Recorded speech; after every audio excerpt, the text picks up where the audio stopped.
I can't get enough of this game, can I? Ladies and gentlemen, I'm here to talk not just about Chrono Cross, I'm here to talk about the Brady Games strategy guide for Chrono Cross. This is a game I recently finished. I'm very excited to have done so, and I could have done it without the help of this, but I wouldn't have been able to optimize my enjoyment of it without it. And I want to talk to you today about the contents of the guide, why some of these things are important to be aware of as you are playing through the game for the first, second, third time, and also whether it's the right thing for you, whether you think you need this when playing through the game. Let me just start with a bit about strategy guides in general. I don't own more than 3 or 4, including this one.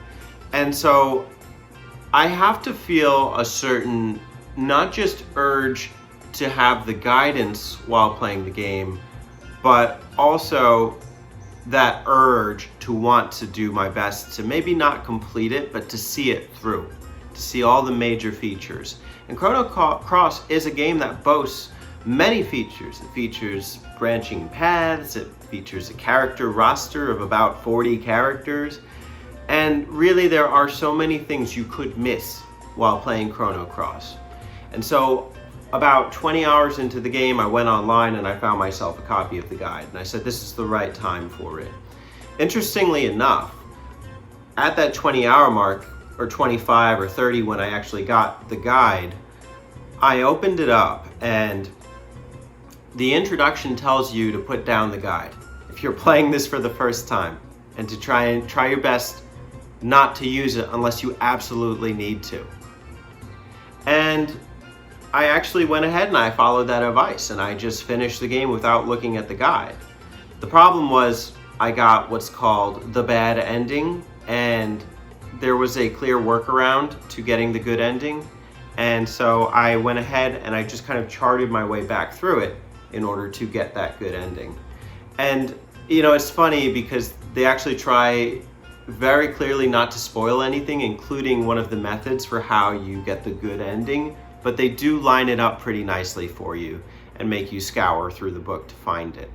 So let's talk about the different sections of the guide. The first would have to be, I have it written down here, so give me just a second. Exploration and combat. This is one of the first sections after the introduction in the guide.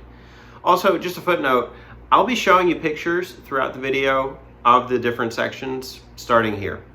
And so that way you can kind of see for yourself, you know, what does this look like? So exploration and combat, some of this is useful and some of it's not, and that's okay, because some of it you will just naturally pick up as you play through the game. However, there are a lot of components to the combat that are very difficult to even just explain to you on video or in a written format, which they go ahead and they do for you. You have things like the element system, you have the stamina system, you have the field effect, you have the oppositions in elements and how they contrast in one another. And it really does give you some overall combat strategies. So, you know, if you find yourself getting crushed at a couple points in the game, they do have suggestions that are going to work for you.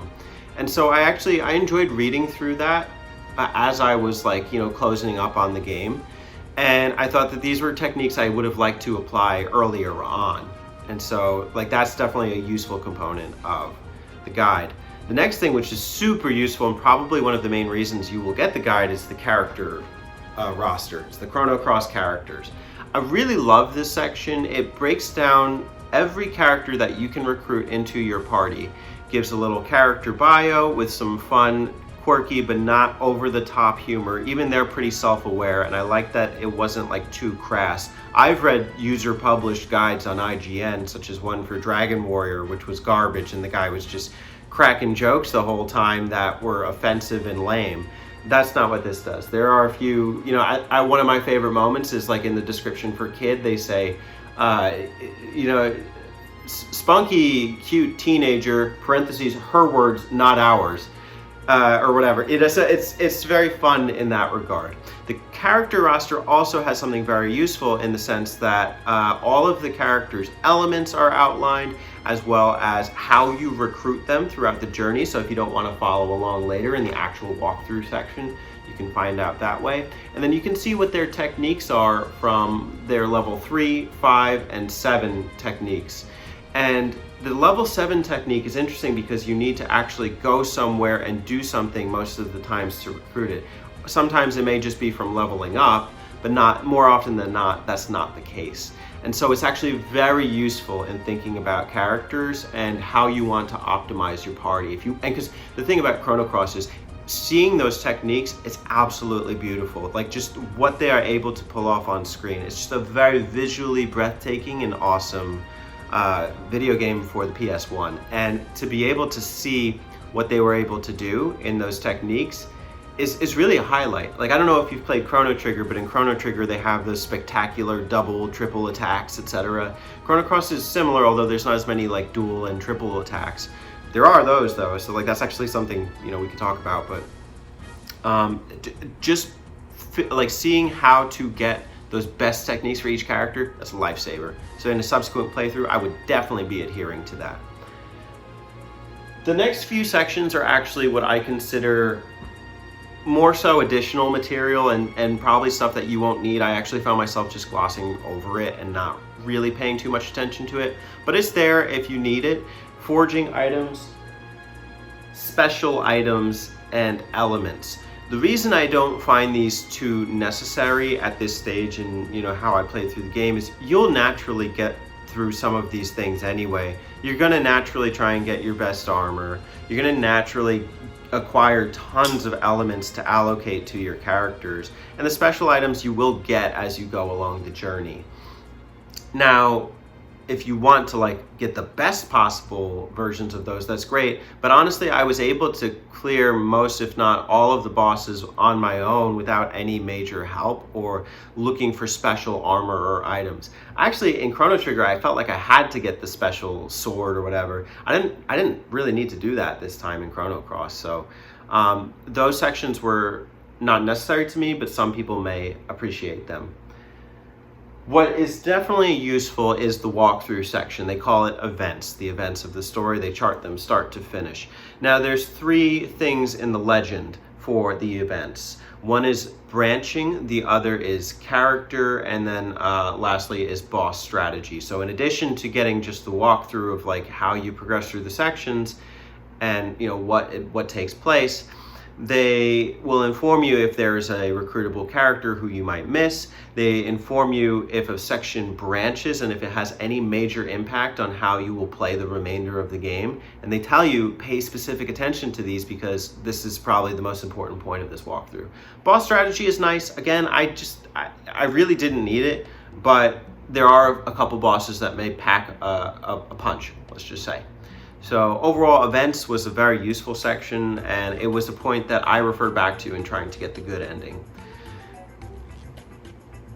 The next thing is actually very mind-blowing to me. It's New Game Plus. Now, there's only 3 pages for New Game Plus, but what I learned about what Chrono Cross offers in New Game Plus just blew my mind. It's like, I don't understand why games can't do what Chrono Cross does as far as New Game Plus.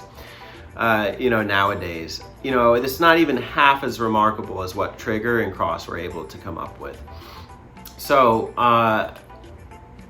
really it's just littered with options, and like I could spoil exactly what happens in New Game Plus. I'm not going to do that here. I'm going to recommend you over to RPG Archive, where I'll be doing a podcast with Spencer and a possible guest. So I'll have a link to his YouTube channel in the description below. We could talk about New Game Plus more thoroughly over there, but I like how thoroughly it breaks it down and really outlines everything for you, from endings to strategy, etc. So very cool inclusion. And then the last bits here are bestiary and maps. The bestiary tells you about all the monsters that you would fight in the game and some of their techniques. Again, I kind of glossed over that. It wasn't too necessary for me, but it is cool to see the artwork. And then maps is cool. I've actually read a criticism about the map section of the walkthrough, but the thing is, I really like that it has a legend for the maps. The reason it's kind of laughable is because the game itself doesn't feature like its super expansive worlds. it's really just a bunch of still frames that you can kind of walk through in the vein of the PS1 RPG. I don't know if you've played like Final Fantasy VII and you're, you know, cruising around Midgar. The textures are similar, let's just say. But the legend tells you if there's like a tech skill in a certain area, it'll point it out to you on the map. So that could be useful in going and trying to complete the game more. So let's talk about the guide as a whole. Is it recommendable? Absolutely. I think it's, first off, this is thick, man. You know, that's how I like my guides. I like them thick. Guides, not guys. Although, you know what, never mind. It's about 200 pages. It's 230 some odd pages. Compared to my Majora's Mask guide, that's about like, that's 136 total. This one gives you, you know, your money's worth. Second, it is very beautiful. There's a lot of good artwork in there, and the writing is good too. I just appreciate that, you know, it's transparent and clear while also still having fun when it can without crossing over too many boundaries. I tend to cross over lines a bit, so I'm bad at that. That's something I need to work on. And it's kind of just, it's comprehensive, it's impressive, and it's good looking. I don't know what more you could want from a guide. Anyways, that's my review of the strategy guide. Let me know if that's something you'd be interested in acquiring and playing through Chrono Cross with, or not. Either way, I got mine, so I'm happy. Cheers, ladies and gentlemen. Thanks for watching. I will catch you in a new video soon. Deuces.